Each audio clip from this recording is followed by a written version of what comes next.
Coucou chers amis, j'espère que vous allez bien. Dans cette vidéo, on va parler sur le garant. Qu'est-ce que ça veut dire un garant? Est-ce que c'est important d'avoir un garant? Toutes les questions ce qui concerne le garant, on va en parler de ça. Vous devez savoir chers amis que le garant est une personne physique ou bien particulière qui s'engage par écrit à prendre en charge vos dettes en cas d'incapacité du paiement. Le terme garant, il est très important, il est très sensible. Avoir un garant et ne pas avoir un garant, ça fait deux choses. Si vous prenez par exemple, vous allez louer une maison ou bien un appartement, si vous ne pouvez pas payer votre loyer, donc le garant il va prendre en charge vos frais. Donc c'est à lui de payer votre loyer à la place. Donc avec le garant, vous pouvez faire vos démarches administratives les plus normales du monde. Ne veut pas dire que sans garant, vous ne pouvez pas les faire. Mais ça facilite les choses et le traitement de votre dossier, ça passe assez rapide. Parce que si vous allez louer un appartement ou bien une maison ou bien quoi que ce soit comme chambre, soit disons on parle de loyer, si vous allez se redresser vers le bailleur il ne vous connaît pas, donc il ne sait pas qui vous êtes plus exactement. Donc, il aurait besoin d'un concret ou bien d'une chose qui va lui garantir que vous allez payer son loyer. Donc, qui va faire ça? C'est le garant qui va prendre en charge votre dossier. Faites un j'aime pour la vidéo, c'est gratuit. La plupart des étudiants, ils prennent des garants juste pour faciliter le traitement de leur dossier ou bien c'est juste pour faire passer leur dossier dans l'administration française ou bien pour avoir un tel papier ou bien une telle procédure. Parce que moi-même, si je vais porter garant sur toi, c'est que je te fais confiance.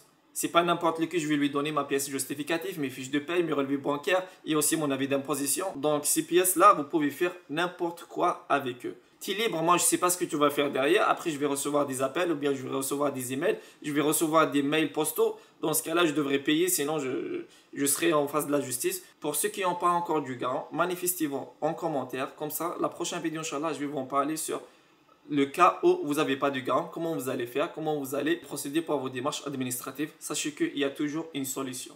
Il y avait déjà des étudiants, ils ont pris l'un des membres de leur famille comme garant. Après, derrière, ils ont foutu le bordel.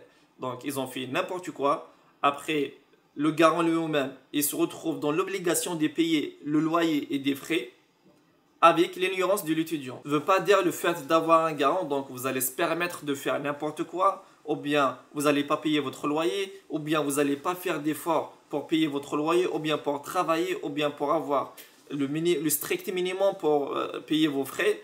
C'est dingue, c'est une dinguerie, chers amis. Il ne faut pas faire ça. Il faut quand même respecter la confiance que la personne vous a donnée.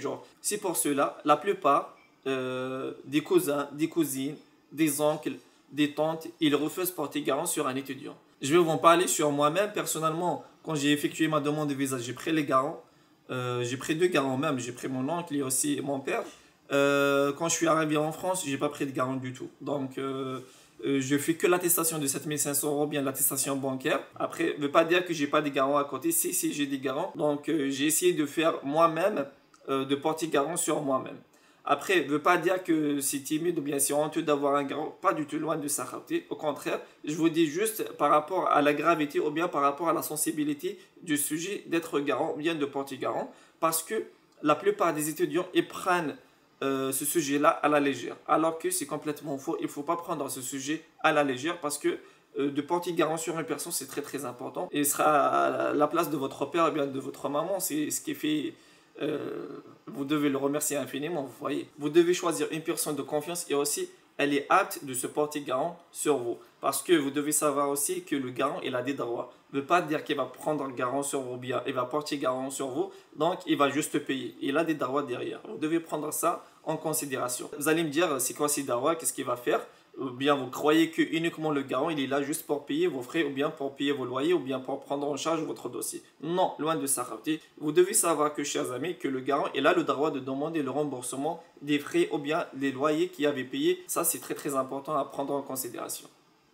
Dans ce cas-là, il faut bien choisir le garant ou bien quelqu'un de confiance qui ne va pas retourner contre vous. Voilà, chers amis, j'espère que j'ai bien parlé sur le garant et j'ai bien expliqué les points importants et essentiels sur le garant, ou bien la relation qui existe entre l'étudiant et le garant. La prochaine vidéo, ça sera sur ceux qui n'ont pas de garant, comment vous allez faire et comment vous allez procéder pour avancer vos démarches administratives.